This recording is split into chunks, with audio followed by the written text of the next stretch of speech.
En ouverture de cette édition, ces entretiens à Tokyo entre le Premier ministre japonais Fumio Kishida et le chef du gouvernement Aziz Ernouch.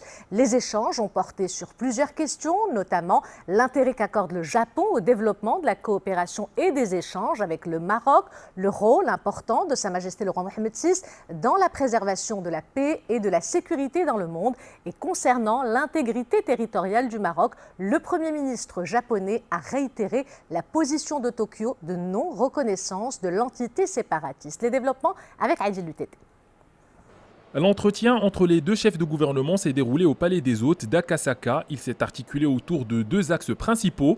Le premier concerne la position du Japon de non-reconnaissance de l'entité séparatiste. Le deuxième est relatif au développement de la coopération et des échanges avec le Maroc. Reconnaissant l'importance du royaume en tant que partenaire, Fumio Kishida a formulé le souhait de le voir participer à toutes les réunions organisées par le Japon et de coordonner l'action des deux pays au sein des institutions internationales. À travers son Premier ministre, Tokyo a exprimé son intérêt particulier au développement de la coopération et des échanges bilatéraux, notamment dans les domaines de l'agriculture et des fertilisants. Kishida s'est de ce fait félicité de l'entrée en vigueur cette année de la Convention de non-double imposition, une mesure parmi d'autres à même d'encourager les investisseurs nippons, premiers employeurs privés étrangers dans le royaume. Le Premier ministre Fumio Kishida a par ailleurs souligné l'excellence des relations qui lient la famille royale marocaine et la famille impériale japonaise. Il a salué le rôle important de Sa Majesté le roi Mohammed VI dans la préservation de la paix et de la sécurité dans le monde.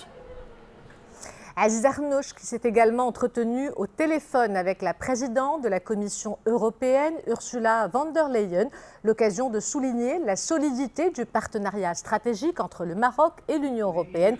Pour rappel, les deux parties avaient lancé le 27 juin 2019 à Bruxelles le partenariat euro-marocain pour une prospérité partagée qui se présente comme un nouveau cadre juridique régissant les relations bilatérales. Il englobe 4 domaines, à savoir le rapprochement des valeurs, le rapprochement économique et la cohésion sociale, la connaissance partagée ou encore la concertation politique et enfin la coopération avancée dans le domaine sécuritaire.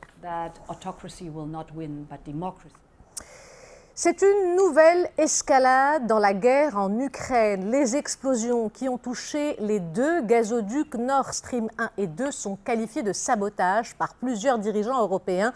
L'Union européenne a d'ailleurs mis en garde contre toute attaque ciblant ses infrastructures énergétiques. Moscou juge de son côté qu'il est insensé de soupçonner la Russie. Ce nouvel incident confirme que l'Europe et plus précisément l'Allemagne ne pourra pas compter sur des livraisons de gaz russe cet hiver. Les détails avec Essela Izes. Les 3 grandes fuites dans les gazoducs Nord Stream 1 et 2 en mer Baltique sont désormais visibles à la surface, avec des bouillonnements allant de 200 jusqu'à 1000 mètres de diamètre. Pour le Premier ministre polonais, il s'agit bien d'un acte de sabotage et d'une nouvelle escalade dans la guerre en Ukraine. Et de son côté, la Floride attendait ce mercredi avec anxiété l'arrivée dans la journée de l'ouragan Ian de catégorie 4 qui s'intensifie rapidement et pourrait entraîner des conséquences catastrophiques selon les services météo américains. Après avoir dévasté l'ouest de Cuba, Ian devrait causer des submersions marines, des vents et des inondations catastrophiques dans la péninsule de Floride, estime le Centre national des ouragans dans son dernier bulletin. Des ordres d'évacuation ont été donnés dans la nuit pour une dizaine de comtés sur la côte. L'ouragan doit ensuite se déplacer sur les terres au cours de la journée et émerger au-dessus de l'Atlantique Ouest d'ici à jeudi soir. Retour à l'actualité nationale avec cette mobilisation qui coïncide avec la journée mondiale du droit à l'avortement. La Fédération des Ligues des droits des femmes a organisé un sit-in à Rabat pour réclamer le droit à l'IVG et dénoncer les tragédies comme celle de la jeune Mriem décédée suite à un avortement clandestin. Les détails dans ce reportage de Hicham Souni, Amina Ben Khalq pour le récit. Le hashtag Mriem s'affiche sur toutes les pancartes brandies lors de ce sit-in à Rabat. Le cas de la jeune fille de 14 ans violée puis décédée lors d'un avortement clandestin, une tragédie mais aussi un symbole pour ces femmes mobilisées pour réclamer la dépénalisation de l'IVG. Mriem est malheureusement décédée, c'était notre fille, nous sommes tous responsables de ce drame. On ne peut pas interdire l'avortement sans apporter de réponse concrète à une problématique bien réelle. Même s'il ne répondait pas à toutes les attentes, le texte qui donnait accès à l'avortement en cas de viol aurait dû voir le jour. Il est malheureusement resté lettre morte. Entre 600 et 800 opérations clandestines d'interruption de grossesse seraient pratiquées chaque jour au Maroc, selon l'association de lutte contre l'avortement clandestin. Un chiffre qui scandalise ces jeunes émus par le sort de Mariam.